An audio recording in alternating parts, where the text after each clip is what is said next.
Okay, so hi guys, I'm here at the mall, and hopefully it's not too loud. You guys can still hear me.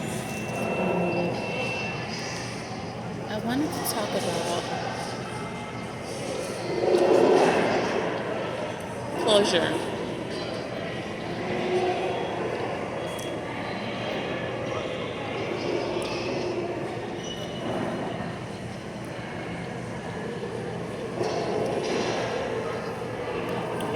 And what that actually means.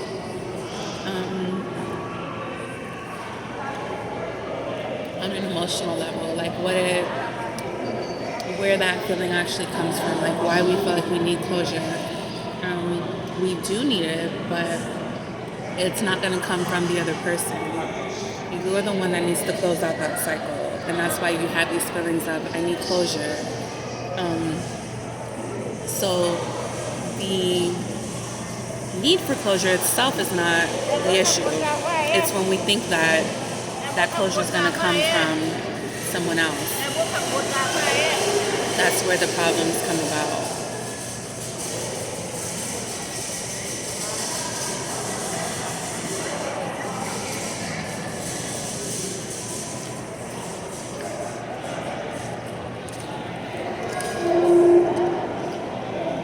So let's talk about,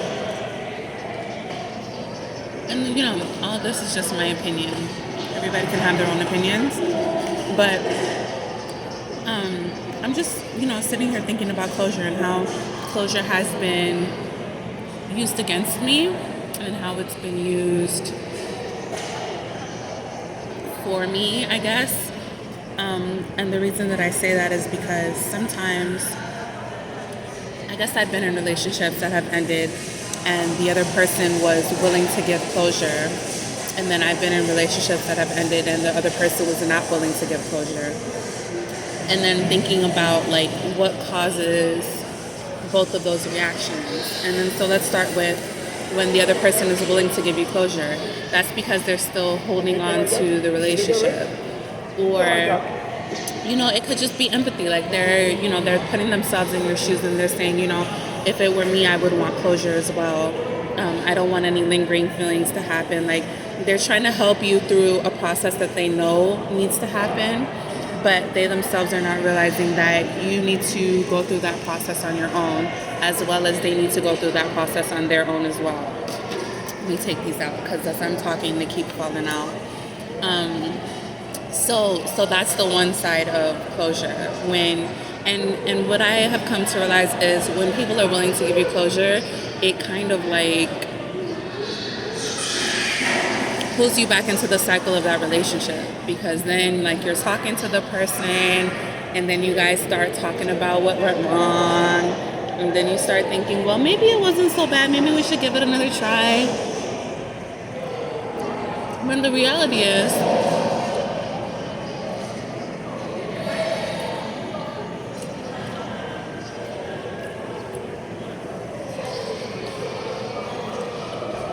you guys would not have gotten to the point of feeling like you need closure if there wasn't a need for closure in the first place. Meaning,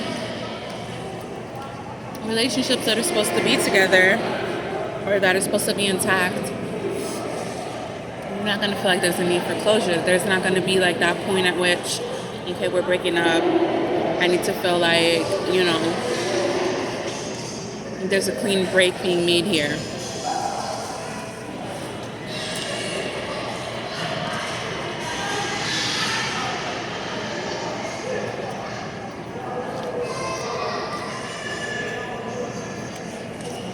And so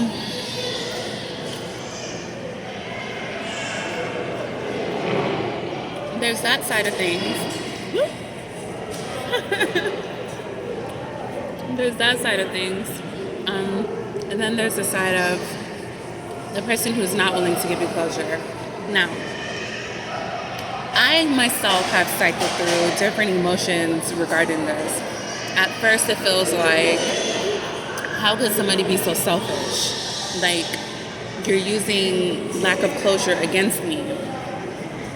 You're using it to manipulate me. And maybe that's what that person thinks in their head. Like, I'm not going to give that person closure because, I want to be able to come back later and manipulate them and continue to play with them the way that I was before. But I think there's something deeper in that. And that's why I don't like this conversation around narcissism and all this kind of stuff. Like, I just don't agree with a lot of the viewpoints. Like, the signs and the way that you guys, talk about what they do, it has a degree of truth to it because that is what they do. But the reason behind a lot of the reasons why people are even narcissists themselves, like I've been watching some guys who claim to be narcissists and they're, going to therapy or whatever, and they're explaining, their reasoning for doing things. And it's like, I really don't think that's what it is.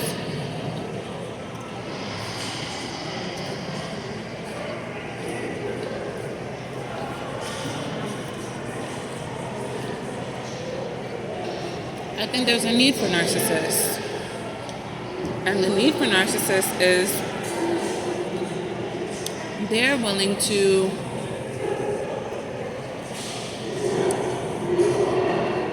initiate you. They're willing to put you through things that are going to be for your soul's growth that other people wouldn't be willing to put you through.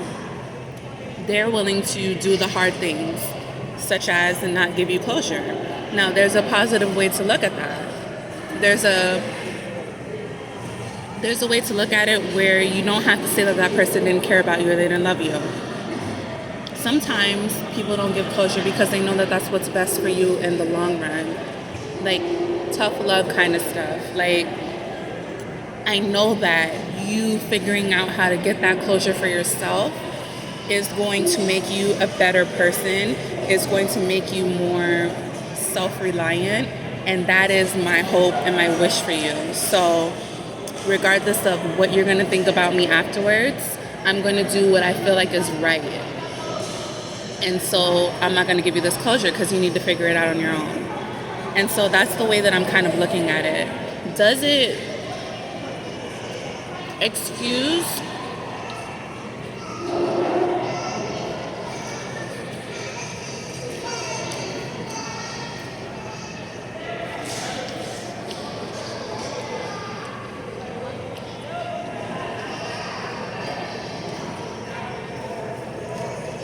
excuse the overtly abusive things that some narcissists do? No, it does not. Some of them take it too far. And I remember having that conversation with one of my exes. Like, some of the things that he did, all of it would be considered narcissistic behavior, right? But a lot of it I understood. But certain things I told him, like, you went too far with that particular thing. Like, putting your hands on me, that's going too far. Some of the other stuff, I can understand why you would do it because I grew from that. I got what I was looking for. And that kind of leads me to, I want to make a separate video about this, but might as well throw it in here. And save the extra headline that I'd have to make.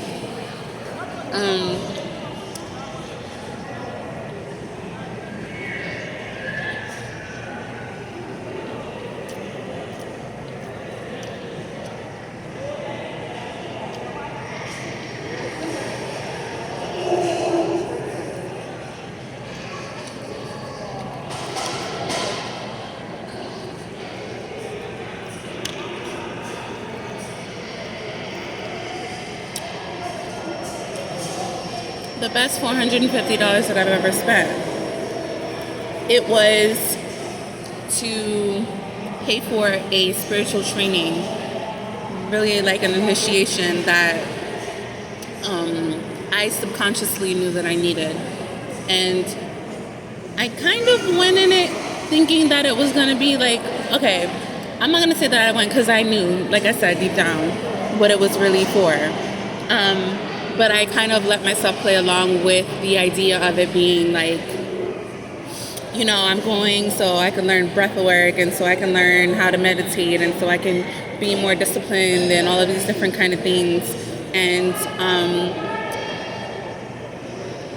I guess the best way to put it was those things didn't happen in the way that I expected them to happen, but they did happen.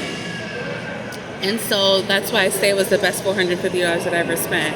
Now, if I were to tell somebody the story of how everything went, they would say that I got ripped off. They would say that, you know, that person was trying to use me or play me or whatever. But if I look at all the things that I gained,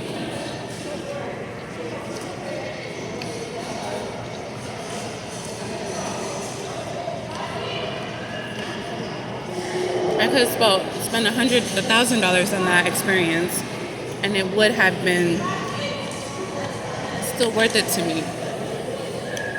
So a lot of what I'm trying to get to with this is sometimes, most of the time actually, I'm not even gonna cap, I'm not even gonna pretend for you guys. Most of the time, things don't play out the way that we expected them to or we thought they were going to. But they play out the exact way that they're supposed to for our soul's growth.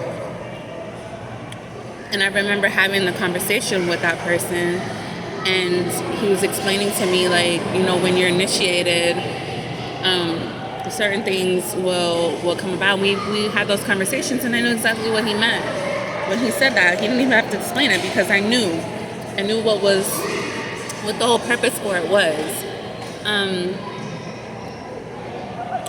And so it kind of ties into closure, understanding what that really is. It's for you to understand your worth. It's for you to set healthy boundaries. It's for you to learn more about yourself. It's not about the other person. Because what they're going to do is, if they try to provide you that closure, it's going to be for them. It's going to be for a selfish reason. It's not going to be for you. We have to stop being in this mind state of believing that other people are capable of being completely selfless. They are not. Whenever a person shows you compassion or they do something for you, please understand and realize that there is something in it for them. And yeah, there are different degrees of that. There are some people who only do things so that they can get something out of it, and they're just so desperate and so eager for it that it comes off a little bit more negatively than with another person or situation. But all of it is the same. There really is no difference. Everybody is out for themselves. Some people are just a little bit better at making it look like they give a fuck. Some people are just better at it. And how do you become better at looking like you care? I don't know, that there's an art to it. I can explain it, but you just have to I guess the best way to explain it would be being able to go with the flow, not trying to control any situation, and understanding that naturally what you want out of a situation is going to come about. There's not really anything that you need to do to make it so. So I guess releasing the attachment of needing to be in control or wanting to get a certain outcome out of something is really the difference between the two. So yeah, I just wanted to get on here really for me, because these are things that kind of float around in my head, and I have to find a place for them to go. And I like posting videos on here. So yeah. Until next time, guys. Be well.